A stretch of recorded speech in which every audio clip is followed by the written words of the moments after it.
My personal growing up background is probably a little extraordinary, growing up in a traveling circus community. And I was acquainted with a lot of different people who had huge backgrounds in handling violence, managing violence. My uncle was a wild animal trainer, and as well as being known for knocking out a few people, he disarmed a gunman who tried to rob the show. Oh wow! Oh, yeah. My grandfather's circus.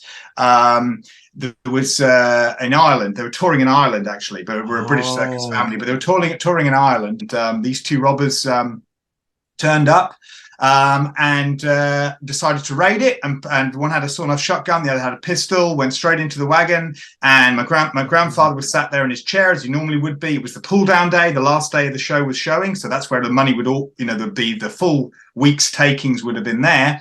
Oh wow! And but what they didn't take for account was that my uncle, as part of his tradition, on pull down day, he would go and have a cup of tea and one of my grandmother's then famous tea cakes, and he was sat on the sofa, and he saw the gunman come straight in, and just as the guy was sort of pulling down his balaclava, he just rushed straight there. Punched him straight in the face and took the gun straight off him. When to fire it, safety happened to be on at that point. He said freeze first of all, but the other guy pulled like the sawn-off shotgun behind him, and safety was on. They ran.